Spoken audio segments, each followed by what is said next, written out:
Hay otra del encuerado. No, tengo miedo de preguntar. Que dicen que desde las noches aparecía un encuerado por todos los barrios corriendo. Realmente era por aquí. Pero ya sabe, nos dicen que de dónde venía saliendo, de una casa. Claro, sí. Se le pasó la hora de salida. Sí, así es. Y llegó el director. Lo encontraron efectivamente. Pero hay cosas muy susceptibles aquí en las Chuapas, como por ejemplo... Hola, ¿qué tal, gente? Bienvenidos a este episodio del Jam Session Podcast. Hoy vamos a tener una interesante y profunda charla, pensando en que todas las ciudades tienen historias, que hay calles que guardan secretos, hay nombres que con el tiempo intentan borrarse, pero en este episodio vamos a charlar con alguien cuyo trabajo es mantener vivo todos estos recuerdos, relatos y voces que dieron forma a lo que hoy somos. Cronista de la ciudad, señor Pedro René, ¿cómo está? ¿Qué tal? Muy buenas noches, ¿ya? Tardes, noches, ¿no? Tardes, noches. Muy bien, estamos aquí a la orden. Hombre, pues qué bueno que nos brinda esta oportunidad de tener esta pequeña charla un rato para entender, ¿no? Más o menos de qué va esto. Justo platicaba yo ayer que pues yo ya no soy precisamente un chamaco y no tengo mucha información sobre esto, ¿qué realmente significa ser el cronista de la ciudad? ¿Qué conlleva? ¿Qué es esto, pues? Bueno, antes que nada, me da gusto estar aquí con ustedes. Gracias. Por este medio. Veo que están aquí en esta transmisión con la curiosidad chispeando en los ojos, ¿verdad? Porque es esa misma curiosidad que es el fuego sagrado de toda historia que merece ser contada. Claro. Si me permiten, voy a apoyarme también en un pequeño guión que preparé porque adelante. Las palabras pues pueden escaparse cuando el corazón está lleno precisamente de ese oficio de cronista, de esos recuerdos que están ahí. Entonces, permítame presentarme. Adelante. Entonces, soy cronista y no soy un influencer ni un periodista en busca de primicias fugaces. O sea, un cronista es otra cosa. El cronista es el guardián de la memoria, el testigo del tiempo, donde otros solo ven el ruido presente, el meme, el titular, el video, en fin, el cronista en cambio busca el pulso profundo de la historia. El cronista, por tal motivo, es el que observa cómo vive, sueña y sufre una época y lo deja escrito para que el futuro no se olvide. Okay. Cuando un equipo gana, por ejemplo, un campeonato, jugando pues también una ciudad representada por cualquiera, o cuando una ciudad celebra o llora algún evento, o cuando un barrio cambia de una calle de barro por una de pavimento, ahí es precisamente donde está el cronista. No con la cámara más cara, sino con el oído, ¿sí? Atento siempre, con la mirada que sabe detenerse en los detalles. El gesto de aquel jugador que se santigua, lo observa el cronista y luego lo transmite. O la persona que llora en la tribuna. O el niño que por primera vez siente que su barrio está en la historia. Ser cronista es tener el oficio de escuchar al tiempo de hablar. Entonces, y mientras el mundo corre, el cronista escribe, para que nadie olvide cómo se sintió estar vivos. Claro. En este preciso momento. Así que la próxima vez que ustedes vean una noticia, una celebración o una tragedia, pueden preguntarse qué historia quedará de esto cuando el polvo se asiente. Ahí está el cronista precisamente, ahí está en el tiempo, en el espacio, viendo precisamente lo que está pasando y lo refleja a la vez de forma escrita. Porque la historia no la escriben los que pasan, sino la escriben los que se quedan a mirar y a contar. Entonces, partiendo de ahí, puedo contarles cómo se aprende a mirar como cronista. Aprender a mirar como cronista es distinto a cómo miran todos los demás. Mirar como cronista no es solo ver, ni tampoco aprender cualquier cosa, sino es aprender a observar con el alma despierta. Esto es de sentimientos también. Ok. ¿Sí? ¿Por qué? Porque el observar y el escuchar, uno lo tiene que realizar de una manera que llegue profundamente para poder transmitirlo en forma escrita a los demás. Y va a quedar ahí escrito en la historia. Algo que no percibimos todos. Tiene que reflejarse en forma escrita. Y eso es lo que tiene que hacer un cronista. Mirar y aprender a observar. Los ojos del cronista no se quedan en la superficie, buscan lo que otros no notan. Lo que vibra detrás de cada gesto, de cada rostro, de cada rincón del pueblo. El cronista, de alguna manera, aprende a mirar. Debe aprender a detenerse, a escuchar el murmullo de la calle, el sonido de la lluvia en los techos viejos, así como la canción que dice cómo cae la lluvia en los techos de cartón, y el saludo cotidiano en el mercado. Allí está la historia viva, precisamente. En el pulso, en los latidos del pueblo. De la ciudad, ¿no? De la ciudad, sí. El cronista no pasa de largo eso. Se detiene, pregunta, conversa y anota. Aprende que cada persona es un libro abierto. Cada esquina una página y cada día una historia nueva que contar. Porque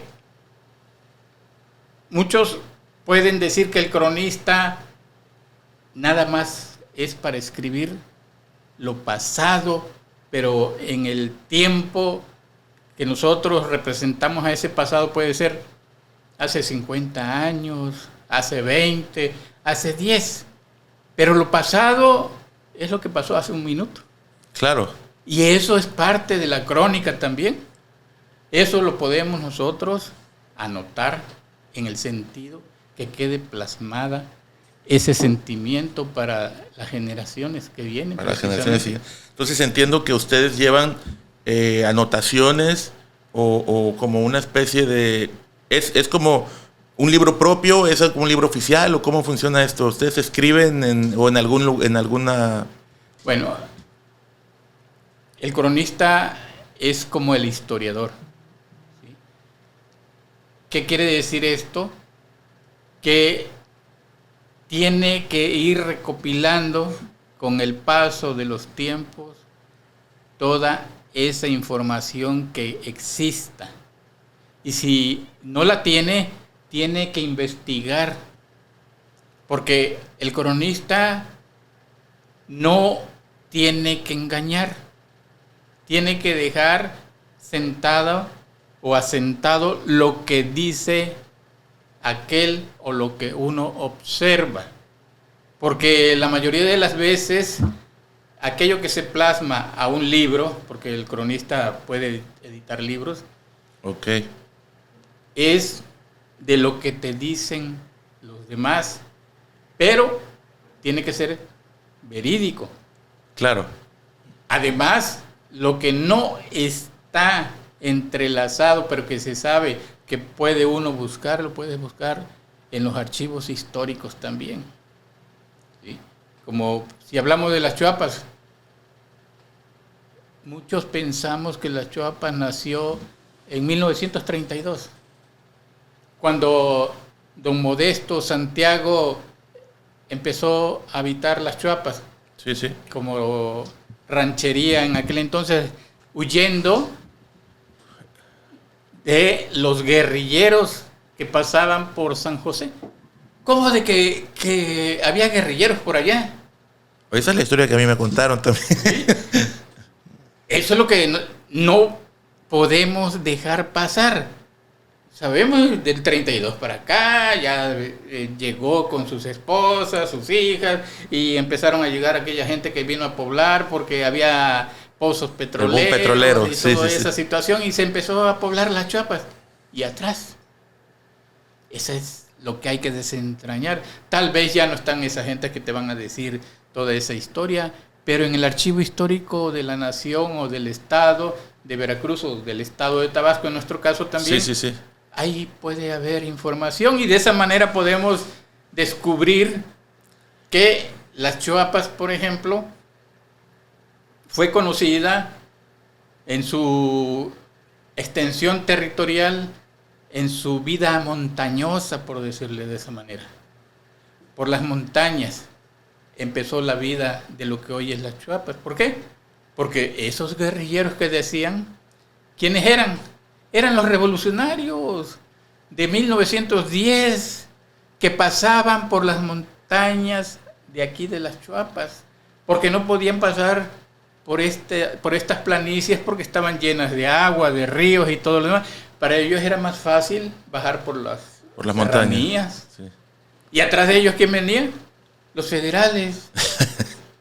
Y entonces todos esos, en esta situación, teníamos una hacienda aquí en San José. ¿Y de quién era esa hacienda de San José?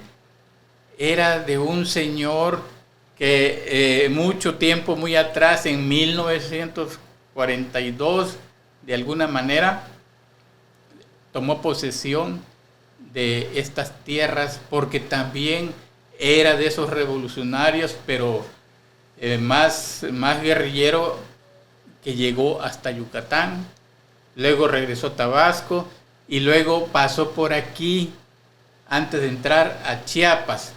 Esa persona fue gobernador de Chiapas, y cuando terminó su función de gobernador de Chiapas vino a Minatitlán a vivir, y entonces tomó posesión de las tierras que ya él las había hecho oficial mediante los decretos de aquel entonces. En San José. Sí, de San José y el plan. En aquel entonces existía la hacienda de San José y la de la hacienda El Plan Sur, y la hacienda El Plan Norte estaba en Huimanguillo. ¿Y por qué? Porque anteriormente también Huimanguillo pertenecía a Veracruz. O sea, si las Chiapas fuera ¿Huimanguillo pertenecía a Veracruz? Llegáramos hasta Huimanguillo como municipio, tal vez. Fíjate. Qué raro. Eso se descubre precisamente a través de escudriñar los archivos, los papeles y todo lo demás. Y la otra parte es pues lo que pasó hace rato. Hay que escribir, hay que ver los detalles, cualquier situación. Hay diferentes tipos de crónicas. Por ejemplo, la crónica de barrio. La crónica de barrio es especial, así como para los jóvenes, porque con su mismo celular vas por el camino y ves algo, inmediatamente puedes ir grabando y detallando lo que está pasando alrededor con tus vecinos y todo lo demás. Está la crónica social. No sé, anteriormente incluso había un programa en radio que era de Agustín Barrios Gómez, o en el Diario del Istmo también unas notas ahí de sociales. Esa es la crónica social, donde se detalla que lo que tiene que ver con la vida, con la vida social, o las fiestas, bodas y todo ese tipo de cosas. Eso es parte de crónica. Las familias y todo esto. Entonces la crónica se divide de varias maneras. Oh, qué interesante, qué interesante. Y ¿usted ha notado que en los últimos años ha cambiado o se mantiene el tipo, el estilo, la forma de la crónica? ¿O ha habido cambios en...? Me refiero porque ahora pues tenemos más tecnología, se podría decir, el celular, la computadora, redes sociales. Supongo que esto tendrá algún impacto en esta labor, ¿no? Sí, porque ahorita la situación de las nuevas tecnologías de la información, las famosas TIC, permiten de alguna forma penetrar a más público, a más gente, y compenetrar esta situación a aquellas personas que ni idea tienen de qué cosa es la crónica. Únicamente que hay que saber utilizarlo, ¿verdad? Porque pues generalmente ¿quién es el que realiza una crónica? Personas mayores. Sí. Y muchas de las veces no sabe uno utilizar toda la tecnología que tenemos al alcance ahorita, pero eso nos permite llegar a más gente todavía, porque la crónica no se debe de perder. La crónica inició como un decreto de España y principalmente aquí en México, para no perder detalles de la conquista y de todo lo que se descubría. Por eso hay manuscritos que hablan de esa conquista, de aquellos pobladores mexicas, olmecas, en fin, mayas y todo lo demás, todo aquello que se veía, lo escribían, lo transcribían. Incluso hay un señor que se llamaba Bernal Díaz del Castillo, que supuestamente escribió varias crónicas, pero ya profundizando, se cree que no era el tal Bernal Díaz del Castillo, sino que era Hernán Cortés realmente el que escribía. ¿Sí? Entonces, eso ha permitido que nuestra historia esté ahí presente, que no se nos olvide algún detalle de lo que pasó. Así, por eso ahorita en la actualidad, la crónica se debe de llevar para no olvidar nuestros orígenes. En el caso de las Chiapas, como te decía, hemos olvidado tantas cosas que ha pasado. Las Chiapas es como un laboratorio, digo yo, porque lo que pasa aquí luego se repercute en otro lado y no al revés. Así lo he visto. Entonces, hemos sufrido de todo y también tenido varias situaciones buenas, pero también las malas. Entonces, todo eso debe de quedar registrado. Las Chiapas, que es un pueblo tenaz, lleno de personalidades que quieren de alguna manera sobresalir, sobre todo ahorita en la actualidad los jóvenes que quieren trascender y ser mejores cada día, pues busca esa identidad de las Chiapas. Y si te das cuenta, hay mucha añoranza por las Chiapas, más de los que viven fuera. Sí, pasa mucho. A mí, ahora sí que yo lo viví, y es esto que estás fuera y siempre es como que a la gente... Yo viví, por ejemplo, mucho tiempo en Jalapa y siempre era esto como que si tú vas a las Chiapas vas a querer regresar, siempre vas a querer, o sea, lo decías con un convencimiento de añoranza precisamente, como que es un lugar muy especial. Por eso no vayas a las Chiapas y tomes pozol, porque si no vas a regresar, decías. ¿Cuál considera que fue el acontecimiento histórico que más importó o que más marcó de la fundación de las Chiapas, que haya sido como un parteaguas, un antes, un después? El petróleo. El petróleo permitió que nuestra comunidad se fundara y creciera. Pero ¿cómo era ese crecimiento? Hablamos de la hacienda y si te das cuenta también cómo se vivía en esos tiempos en la hacienda, o qué producían o a qué se dedicaban. La Chiapas fue de una tierra maderera, de piedras de maderas preciosas. La caoba, el cedro era explotado. ¿Y cómo se lo llevaban si no había carretera? Por los ríos. Sí, tiene sentido. Agarraban, derrumbaban el tronco, lo tiraban al río y ahí iba alguien remando arriba de las trozas. No hay límite. ¿Sí? Y así llegaban hasta la desembocadura al mar. Y ahí se lo llevaban al puerto, Coatzacoalcos. Y órale, a viajar. Imagínate esa situación. Bueno, así llegaron también aquella gente que quería trabajar aquí en las Chiapas para el petróleo. En aquel entonces estaban las compañías extranjeras como el Águila. Pero ¿por dónde venían? No estaba el Paralelo ni la de Cuchapa, que Cuchapa fue primero antes que el Paralelo. Ellos venían a través de Minatitlán, en los ríos. Llegaban atravesando ríos, principalmente atravesaban el Uspanape y se adentraban en arroyos, y de esa manera llegaban acá por Ceiba Blanca, y a medio camino de las Chuapas a Ceiba Blanca estaba la estación donde ya más no podían seguir con sus lanchas o canoas o barcos. Ahí desembocaban. Ahí bajaban, y ahí un camioncito los traía hasta Los Coquitos, que conocemos hoy, Los Coquitos, pero bajando del Playón Sur. Y de esa forma se adentraban al barrio del centro, o al barrio La Antigua se le llamaba Tepito, a través de lo que ahorita es el camino Benito Juárez, donde está el famoso mercado Titánico. Ok. Anteriormente era una brechita, pero atravesaban en cayucos. Habían unas personas que... Con razón ahí, a mí me tocó que todavía por ahí era el ADO antiguamente. Sí. Aunque el ADO llegó mucho tiempo sí, me imagino después, que ya con carretera. Ahí sí. por donde estaba la farmacia París. Donde está la farmacia París, ahí inició el ADO, y inmediatamente la estación estuvo donde fue la famosa cantina de Ovidio, ¿sí? En la esquina enfrente del río.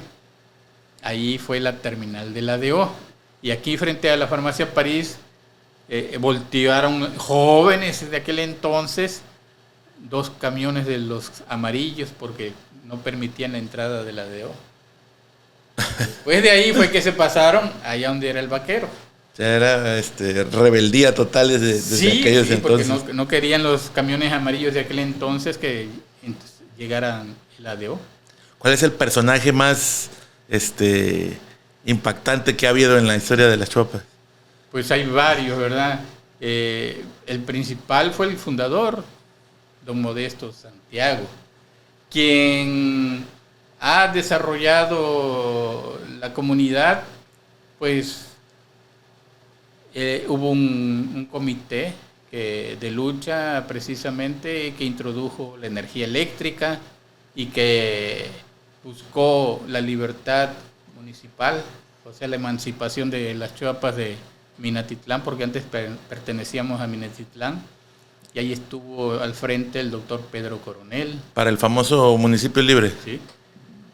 Ayer precisamente se recordaba el doctor Pedro Coronel Pérez, que orgullosamente lleva su nombre el hospital de aquí. Muchos no saben quién es el doctor Pedro Coronel, pero... Me cuento entre ellos, hasta ahora que me lo está... él vivió... antes era la tienda La Mexicanita también, donde es las carnitas michoacanas aquí antes de llegar al mercado. No. Al lado de la farmacia Córdoba. Sí. Ahí vivió él, y su centro de salud estaba donde es actualmente la nueva construcción, que todavía no se pasan, porque ahí originalmente fue la unidad médica rural, porque éramos congregación. Y él fue uno de los promotores de nuestro municipio libre, junto con J. Carmen Soberano Pérez y Víctor Osorio. Y incluso hubo un chinito que tenía una tienda a la orilla del río, que era José Dan León, que también participó activamente. Ellos fueron de alguna manera los precursores del desarrollo inicial. El que ya más actual desarrolló nuestra comunidad como político fue pues Onésimo Escobar. El famosísimo Onésimo Escobar. Sí, en ese entonces la sección 26 llegaba hasta frontera Tabasco. Su mecha. Imagínate el poder que tenía. Fue diputado local aquí en Jalapa, y pues era una persona visionaria. Él fue el que prácticamente diseñó la entrada a las Chuapas con ese bulevar, nos dejó la unidad deportiva, el cambio de la sección 26, el parque central. Toda esa modernidad que tenemos hoy fue idea en aquel entonces de él y de los petroleros, porque Claro, desde que era cuando era el famoso servicio social que tenían que hacer los petroleros para poder tener chamba. Entonces, ayudados de él, y realizaron varios cambios aquí en la comunidad, incluso con las escuelas, las secundarias, el CEBETI, la ETA, ayudaron bastante en el desarrollo municipal. Ok, justo platicábamos el otro día sobre la tradición esta de ir al panteón a que ahora es como una gran fiesta esto bueno, en realidad yo no sé si se haga en todos lados, pero aquí la gente va a convivir con sus muertos porque no sabría cómo de otra manera decirlo, pero ¿cree que hay costumbres que eran muy chuapenses que se han ido perdiendo? Sí, por decir, una costumbre que ya se está perdiendo es cuando muere una persona. En el fallecimiento, el primer día para esperar, o sea, en la velación, sacaban una mesa grandota y ahí se sentaba la gente y te daban tu café con piquete. Unos jugaban baraja, otros lotería, otros dominó. ¿Para qué? Para pasar la noche acompañando a los familiares del difunto. Ahorita poco a poco se ha ido perdiendo esa situación, ya se quedan los familiares del difunto solitos, velando ahora sí a su difunto. Y más ahora que ya hay salas de velación y esto, sí, es como más íntimo, están nada más los familiares y a lo mejor te acompañan afuera un rato, pero ya no están. Sí, a mí yo todavía tengo algún recuerdo sobre eso, que sí era como una gran... Yo siento que funcionaba como un distractor quizás para que la familia saliera y como que un poquito sí. Siempre ha sido, yo le he tomado de esa manera, ¿verdad? Ese sentido es como el acompañar a los familiares del difunto a superar ese trance estando presentes en esa casa. Claro. Ayudándolos, apoyándolos, haciendo de todo, porque todo inicia desde poner la carpa, la lona. Sí. Anteriormente no habían las casitas de ahorita que alquilan, entonces, ¿no? Antes era una lona grandísima que pesaba como rayo, ¿no? Como un matrimonio. Sí. Y ahí te iban los vecinos a instalarla y jalarla de una esquina a de otra hasta que quedaba.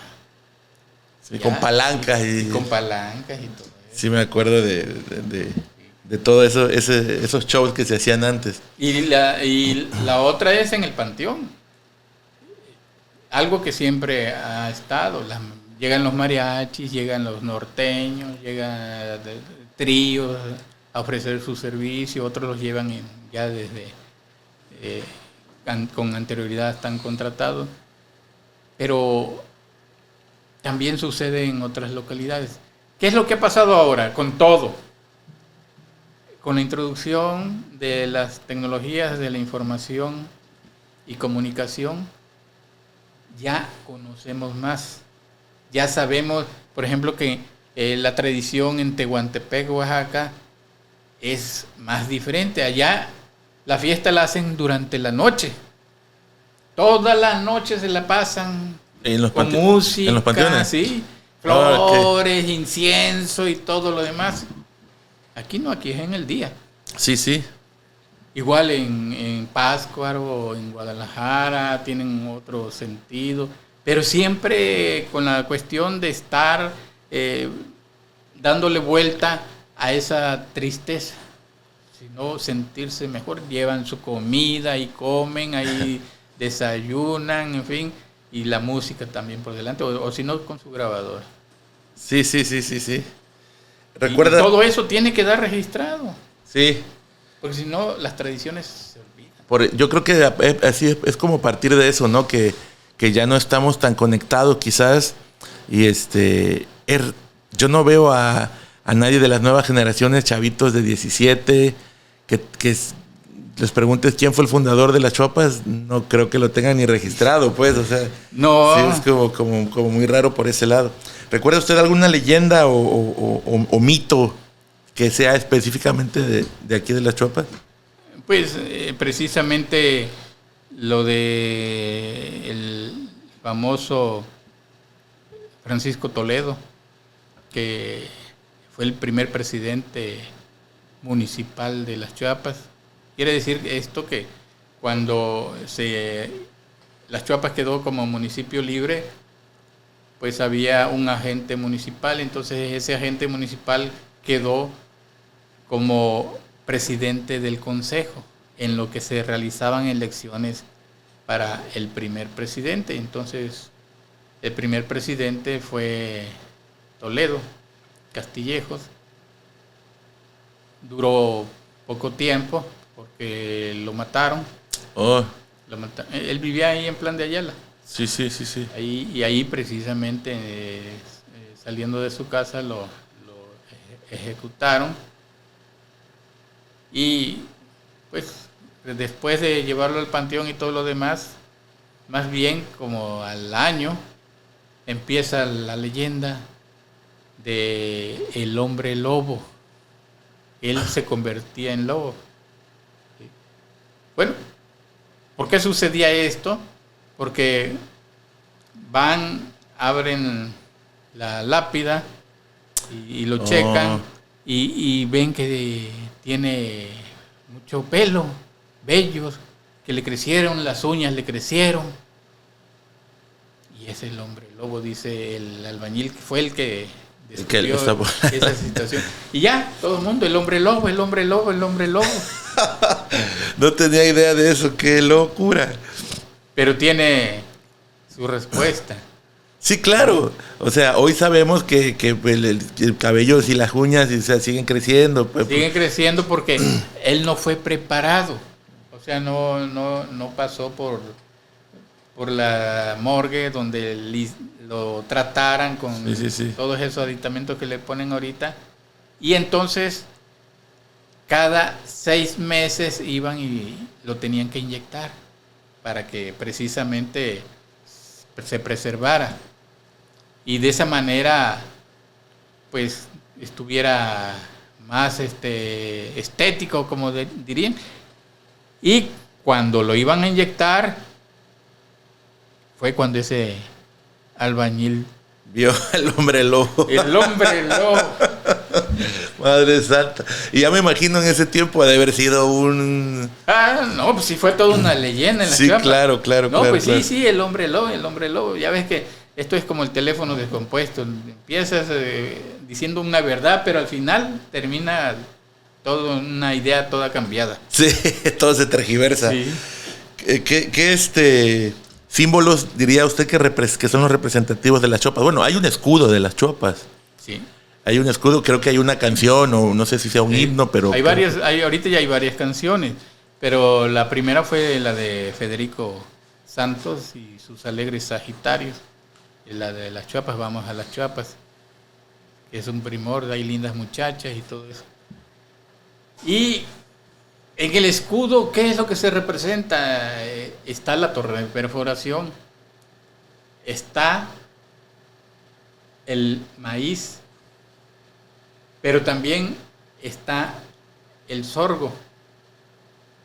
O sea, uno la ve así como que no le entiende, uno cree que es puro maíz. No, son dos, el maíz y el sorgo. Y del otro lado contrario hay un árbol.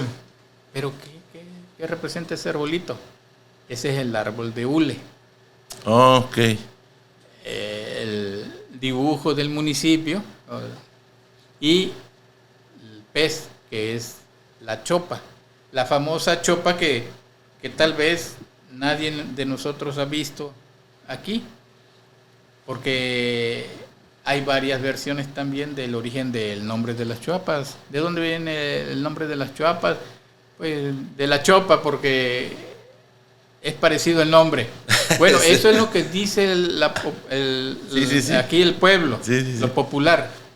Pero vas con los investigadores, arqueólogos que se dedican a estas situaciones y te dan otra transformación de el origen de la palabra chopa, que viene de la lengua olmeca, otros que te dicen que viene de la lengua zoque, en fin. Okay. Y traducido te dicen que es el río de los lebrillos, dice. ¿Qué cosa es eso? Pues es que a la orilla del río se forman así como ladrillitos. Esa es una. La otra es que es el río de los achiotes. Achiote.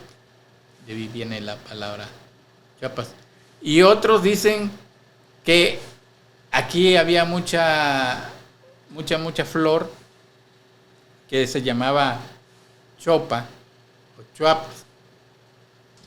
Y era una flor azulita. Pero en la realidad que esa flor es el apompo, el famoso apompo que crece en los ríos. Ah, sí. Entonces, tenemos versiones diferentes. ¿Cuál ha quedado más en la popularidad? Lo del pescado. Lo del pescado. Lo de la famosa chopa. La famosa chopa, efectivamente. En todas estas investigaciones, ¿cuál ha sido el suceso que ha encontrado o que sepa usted de la historia de las chopas que le haya parecido lo más divertido, lo más así que le sacó hasta una risa? Pues, bueno, lo del hombre lobo podría contar. Hay otra del encuerado. No, tengo miedo de preguntar. Que dicen que desde las noches aparecía un encuerado por todos los barrios corriendo. Realmente era por aquí. Pero ya saben, nos dicen que de dónde venía saliendo, de una casa. Claro, sí. Se le pasó la hora de salida. Sí, así es. Y llegó el director. Lo encontraron efectivamente. Pero hay cosas muy susceptibles aquí en las Chiapas, como por ejemplo, aquí en el Pesquero hay un arroyo que no es el que divide las Chiapas. Realmente quien divide las Chiapas está más adelantito del Pesquero, que se llama, ahí los soldados, para entrar a la batería de los soldados hay un arroyito, se llama Arroyo Sonso. Ese es el límite de las Chiapas y Agua Dulce. Ah, ok. Entonces, en el río del Pesquero, ya para finalizar al entronque o en la bocana del Tonalá, encontraron varias piezas arqueológicas. Y dentro de esas piezas arqueológicas se encontraron una figura grande de un jaguar parado. Sí. Ese está en el Museo de Antropología en Jalapa, Veracruz. Encontraron muchas figuritas, pero quienes fueron a bucear y todo eso, y quienes originalmente encontraron eran pescadores, eran de tiburoneros. Entonces ellos se quedaron con la mayor parte de esas figuritas. Como el tigre ese, no lo pudieron jalar porque estaba grandísimo, ese sí se fue a jalar. Pero cosa asombrosa es que en las Chiapas oficialmente tenemos 126 sitios arqueológicos, oficialmente, o sea, reconocidos por el INAH, el Instituto Nacional de Antropología e Historia. Y por ahí otros dicen que más 60 de que no han sido reconocidos por el Museo de Antropología, pero que sí están ya investigados por los lugareños. O sea que nuestra tierra fue tierra de culturas zapotecas. Hablan más de la zapoteca que de la olmeca. Que de la olmeca, más zapoteca que olmeca. Qué curioso. Sí, así es. Entonces tenemos mucha historia todavía. Ok. ¿Qué lugares o rinconcitos de la ciudad son los que usted, así como que representaría que si alguien viene de fuera, tienes que ver esto y esto y esto, porque es historia de la Chiapas? Bueno, lo primerito que a lo mejor puedes llevar es a que veas el puente donde pasa el tren en San José. Esa es una de las primeras. La otra es el lugar donde está el malecón, porque ahí precisamente, y tal vez con asombro uno diría, ahí llegaban las barcazas con la tubería y torres de perforación que traían las compañías del Águila acá a las Chiapas. Por ahí entraban de alguna manera, por el muellecito, sí, barcos de buen calado, o sea que está hondo el río. Y pues de alguna manera el barrio de Tepito es el origen de las Chiapas. Toda esa fue el primero. calle ¿Fue el primer barrio? Sí, fue el primer barrio. Toda esa calle que está a la orilla del río fue una de las primeras que se construyó y donde existió el comercio. Y enfrente, en la calle Narciso Mendoza, donde hacen ahora las fiestas de la Santa Cruz, ahí fue el primer mercado. Mira. Ahí estuvo el primer mercado. Ese mercado fue el que trasladaron a lo que es el mercado Hidalgo ahorita. Entonces, eso es bueno recordar. Sí, claro. ¿Qué tradiciones locales deberíamos de intentar las generaciones recientes o nuevas rescatar otra vez? ¿Qué tradiciones cree usted que eran como valor muy chuapense, que ya no está y que mereciera la pena que la juventud intentara retomarlas? Principalmente todo lo que es la cultura del Istmo, la cultura de Tabasco, que fueron las más representativas de aquí, de las Chiapas. Las Chiapas es un conglomerado de gente, no nada más de ellos dos, sino que también hay de Yucatán, sí, de Guerrero, de Michoacán, de Tamaulipas. Pero originalmente fueron tabasqueños y oaxaqueños, aunque también llegaron posteriormente los chiapanecos. Entonces, aquí en Las Chiapas había una fraternidad que se llamaba Fraternidad Tabasqueña. Ahí se hacían los mejores bailes también. Estaba arriba del el Prado, de donde está Banamex. Ok. Esa fraternidad desapareció, pero ahí sigue viva, esperando tal vez que resurja esa pasión por rescatar las tradiciones tabasqueñas. Y por el lado del Istmo, ya ahorita en Las Chiapas hay 2 sociedades ismeñas que de alguna manera están tratando de rescatar esa parte. Pero nada más están inmiscuidos los ismeños, o sea, es como para que todo se inmiscuya, toda la población, porque son cuestiones tan bellas, bonitas, claro, ver cómo se visten, sus bailes, en fin, toda esa cultura amalgamada que traen. Entonces, toda esa situación se debe de rescatar a través de la Casa de Culturas, en este caso, o por organizaciones privadas también. Sí.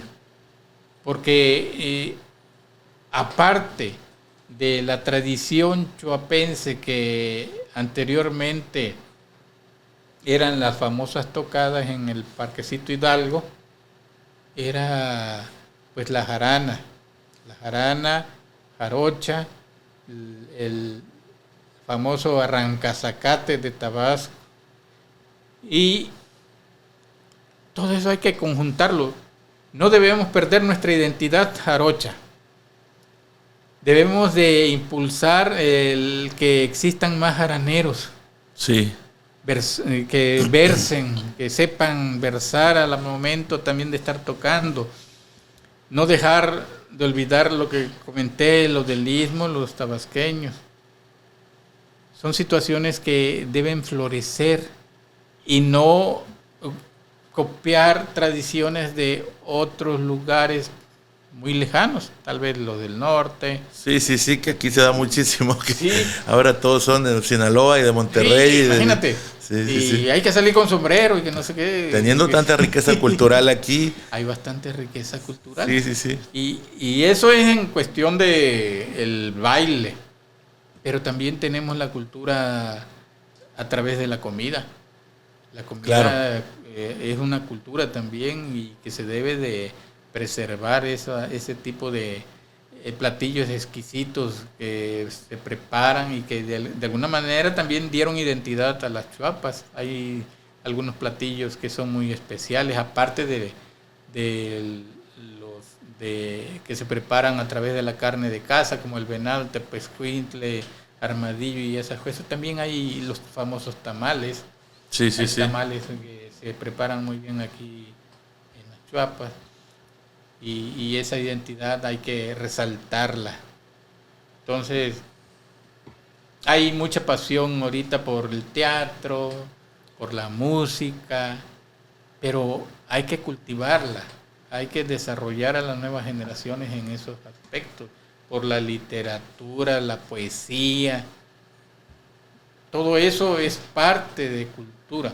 Claro, sí, sí, sí. Aquí pues no hay más para que nos digan de el verso, de la poesía o de la declamación. ¿Quién? No hay nada más, los llamadas. Sí. Entonces, debe de seguirse extendiendo esa tradición de las chuapas, porque si no, se nos va a olvidar también. Sí, se va a perder, y nos vamos a quedar sin identidad. Entonces, nos hace falta rescatar todas esas tradiciones que se están olvidando sí, de sí, alguna sí. manera. Es muy interesante. Dígame, si tuviera que resumir la historia de las chuapas en una frase, ¿qué frase usaría? Bueno, pues ya está en el escudo, se dice que es tierra feraz, emporio para todos. O sea, tierra feraz, emporio para todos quiere decir que las Chuapas es un lugar tan prodigioso que cualquiera que viene y se asienta aquí, o de nosotros mismos como nativos de las Chuapas, tiene la oportunidad para desarrollarse en cualquier aspecto y hacer crecer nuestro municipio, porque hay las oportunidades que uno quiera. Eso sí, no estamos hablando de empleo. Sí, porque sí. Ahí estaríamos entrando en otro conflicto. En crisis. ¿No? Pero sí, esas palabras están bien aplicadas a las Chuapas. Además de que, pues, tiene esa identidad que decías hace rato, de que comúnmente cuando nos alejamos de las Chuapas la extrañamos. Sí, hay una añoranza por el pueblo. ¿Por qué la extrañamos? Llegan, por ejemplo, los maestros que llegan de Mérida o de Tamaulipas, de Guerrero, y se van. Ya se jubilaron y se van. Al rato regresan. Sí. ¿Por qué? Es esa añoranza por las Chuapas de que sales a la calle y todo el mundo te está saludando. Sí, sí, sí, sí. Hay cosas que solo pasan aquí. De alguna manera nos conocemos entre todos. Sí, sí, sí. Que también se está perdiendo esa tradición. Anteriormente conocías a todos. A cualquier colonia que fueras, sí, inmediatamente eras reconocido. Pero ahorita las nuevas generaciones ya no. Ya no, ni nosotros conocemos a los chamacos ya, sí. Ni los chamacos nos conocen a nosotros. Sí, sí, sí, aparte que es como vertiginoso todo, ha cambiado bastante. Sí, así es. Pues bueno, señor Pedro René, muy interesante todo, la verdad, muy interesante plática, muy interesante charla. Ojalá y en el futuro tengamos oportunidad de repetirla y de intercambiar otra vez ideas. Y sobre todo, pues, que se sepa más de tanto de historia como de las Chuapas, que es importante, como del cronista, de esta figura que existe y del trabajo tan interesante que hace. Y pues nada, algo que nos quiera dejar, algún mensaje, claro. Alguna... Como palabra final, les puedo decir que ser cronista es tener la mirada encendida por el amor a nuestra tierra. Esta tierra que de alguna manera nos vio nacer. Claro. Es aprender a escuchar el eco de los días y convertirlo en palabra para que no se pierda. Ahí está en resumidas cuentas. Perfecto. Lo que puede ser un cronista, además de resaltar, el cronista debe mirar y escuchar con esos sentimientos de amor para poder plasmarlo. Como debe de ser, para que no se olvide. Perfecto. Pues muchas gracias por su tiempo, muchas gracias por la charla. Al contrario, es un placer estar aquí, que me dé la oportunidad de comunicarme con todo tu auditorio. Gracias. Y pues bueno, esto ha sido todo por el episodio de hoy. Recuerden seguirnos en nuestras redes sociales, suscríbanse al canal, denle like, compartan y ya saben todo lo que tienen que hacer. Esto fue Jam Session, nos vemos la próxima.